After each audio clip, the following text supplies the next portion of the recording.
Halo semuanya, sahabat-sahabatku dimanapun berada. Berjumpa lagi dengan saya Windy Dwinantio dan selamat datang kepada sahabat-sahabatku semuanya di channel ini. Dan kali ini saya akan berbagi kembali terkait dengan teknologi. Ya, kali ini saya akan membahas teknologi. Wah, kemarin saya sudah singgung mengenai cerita saya terkait dengan proses pendidikan.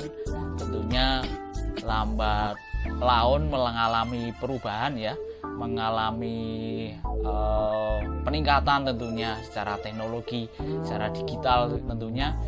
Khususnya untuk tunanetra juga bisa mengalami perubahan yang sangat luar biasa dan sangat memudahkan dan aksesibel tentunya untuk tunanetra. Nah, ini berbagi informasi juga untuk semuanya saja yang mungkin tunanetranya juga di usia dewasa. Nah, tentunya di usia dewasa kadang langsung masuk ke belajar pada teknologi yang sudah ada sekarang, tapi tidak belajar teknologi yang dulu, misalnya braille gitu jarang-jarang belajar biasanya yang mengalami tunanetra sekarang itu, karena untuk mengejar apa yang harus dilakukan saat ini juga gitu ketika mengalami tunanetra. Jadi banyak teman-teman yang mengalami tunanetra itu di usia dewasa, sehingga untuk belajarnya terkait dengan misalnya braille itu kadang dipelajari sambil berjalan gitu.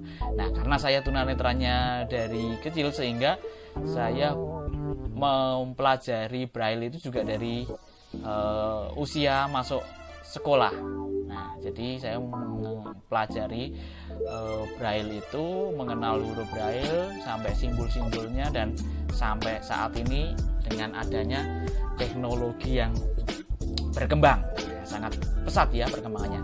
Oke, yang saya kenalkan yang sering kemarin saya sebut itu namanya Reglet, yang benar-benar manual. Reglet itu apa? Reglet itu adalah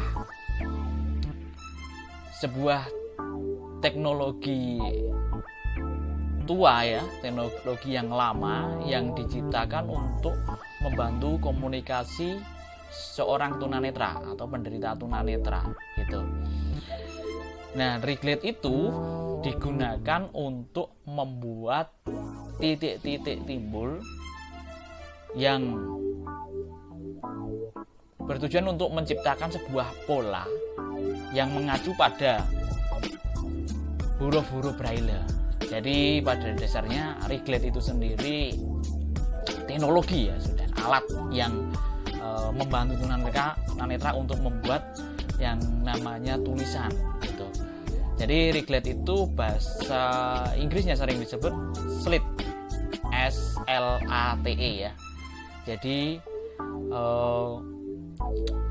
alat itu adalah alat yang tertua dalam dalam penggunaannya. Jadi itu benar-benar huruf braille yang bisa dituangkan ke dalam tulisan kertas, jadi secara manual ya itu. Nah, sekarang sedangkan pembuatan braille itu sendiri, untuk tulisan braille itu sendiri banyak cara yang sekarang sering digunakan adalah menggunakan printer braille, sehingga printer braille lah itu yang maju sangat cepat ya, ketika nyetak braille gitu langsung jadi huruf braille itu. Tetapi kalau dulu itu harus kerjakan manual dan pakai tangan. Mari kita lihat alatnya ya, saya kasihkan tunjuk. Nah, ini adalah Reglet.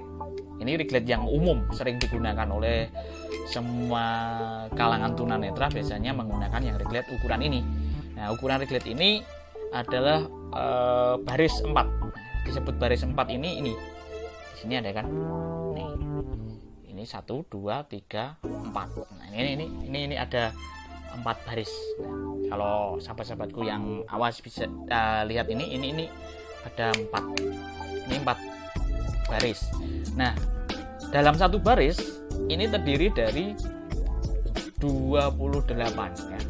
28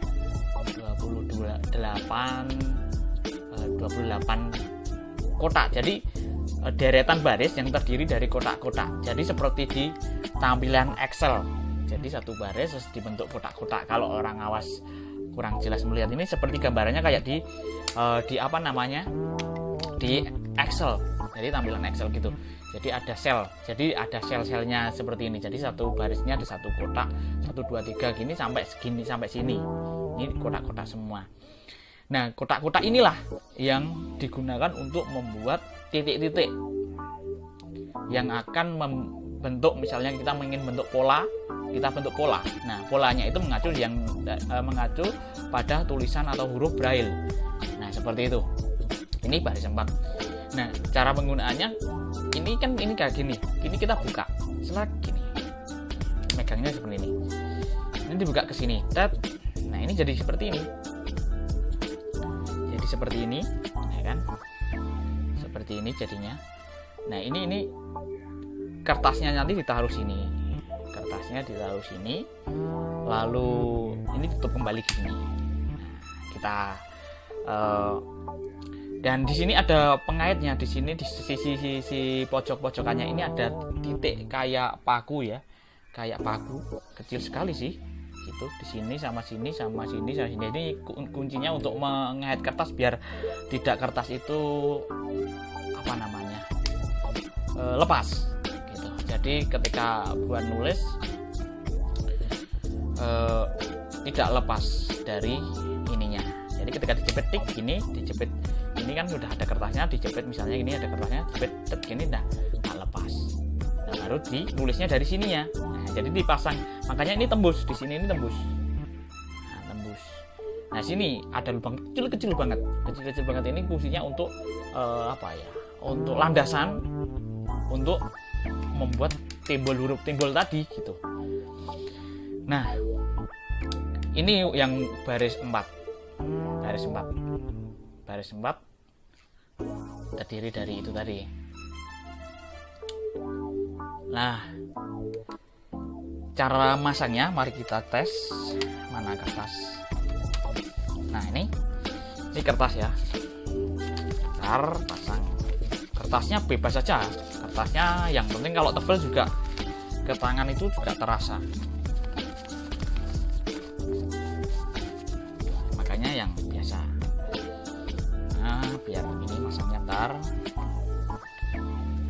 Ini harus lurus. Kalau enggak tulisannya bisa berbelok-belok dan enggak lurus, akhirnya numpuk-numpuk. Tulisan atasnya tertumpuk gitu ya. Jadi masangnya harus sesuai.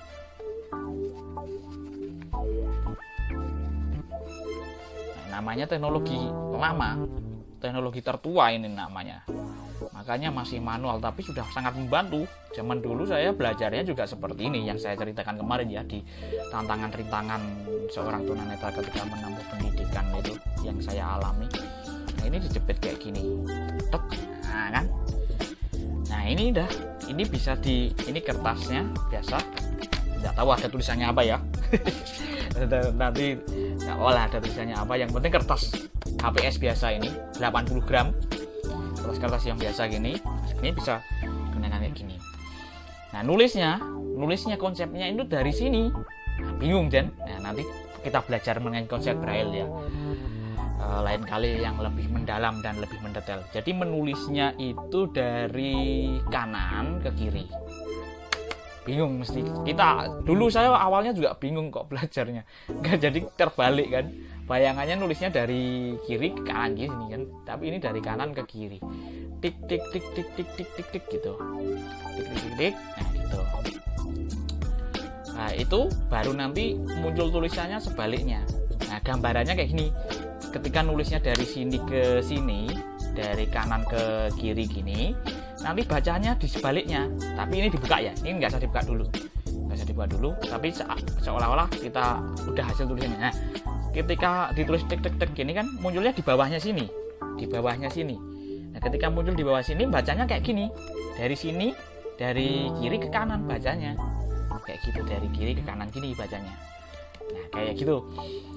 Nah, seperti apa untuk menggunakannya? Tentunya ada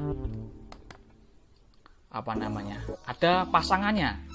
Nah, ibaratnya ini untuk membuat tulisannya, untuk mencetak tadi ya, karena alat komunikasi pada dasarnya pengertiannya alat komunikasi yang digunakan untuk membantu seorang tunanetra ya. Ya, ring light itu sendiri digunakan untuk membuat titik-titik timbul yang akan membentuk sebuah pola atau suatu pola yang mengacu pada huruf-huruf braille. Nah, seperti itu. Nah, membuatnya seperti apa? Membuatnya pakai ini, alat ini. Nah, nih. Nah, ini pegangannya nih. Yang atas ini pegangannya. Ini pegangannya, ya kan? Ini pegangannya, lalu yang sini ada kayak paku. Ya bukan kayak lagi ya, memang paku. Paku sudah dipasangkan ke sini. Ini sebagai pegangan. Ini sering dikenal kalau di dunia pendidikan luar biasa, ini stylus. Kalau teman-teman tunanetra bahasanya punya ada yang nyebut pen gitu kan. Wah, bangun kayak kelihatan keren gitu ya, kayak orang awas pada umumnya lah. Pennya bapak pen nggak gitu kalau di kelas sama-sama teman-teman tunanetra. Penku ketinggalan ya, wah hilang kayak gitu. Nah itu biasanya ada serep teman-teman, kalau jatuh itu kadang wah biar aja dulu nanti nyarinya gitu. Gitu, kalau jatuh udah ding gitu kita harus nyari. Kalau di kelas tunanetra ya nyari ya, nggak ada yang ini ya, cari sendiri. Kalau ada gurunya baru minta tolong gitu dulu. Nulisnya ini seperti ini, jadi seperti ini dari sini, karena ini nggak ada lambarannya ya, jadi gini. Sorry, saya posisinya kayak gini. Nah ini di kayak gini, tek tek tek gitu. Ini harus kayak gini, harus berurutan dari sini. Mau nulis huruf apa, misalnya buku, berarti kalau buku itu berarti butuh 4 kotak. Nggak bisa cuma berapa kotak itu, nggak bisa, harus 4 kotak. Nah satu kotak ini posisinya satu huruf kalau di tulisan braille ya. Jadi ini satu kotak ini bisa membuat satu huruf kayak gitu fungsinya ini. Jadi satu kotak ini membentuk satu huruf, harus bisa membuat satu huruf. Nah satu huruf itu mengacu dari titik-titik braille tadi. Nah konsepnya titik braille kan ada 6 titik. Nanti kita pelajari lagi lebih detail mengenai braille bisa. Pada intinya seperti itu. Titik braille itu sendiri ada 6. Nah di dalam otomatis di dalam kotak ini ada 6 titikan, ada 6 titik. Nah 6 titik itu tergantung kita mau membuat pola seperti apa. Misalnya ya, satu contoh, huruf A itu hanya satu titik di sini, tek gini, di satu titik yang paling sisi kanan bagian pojok.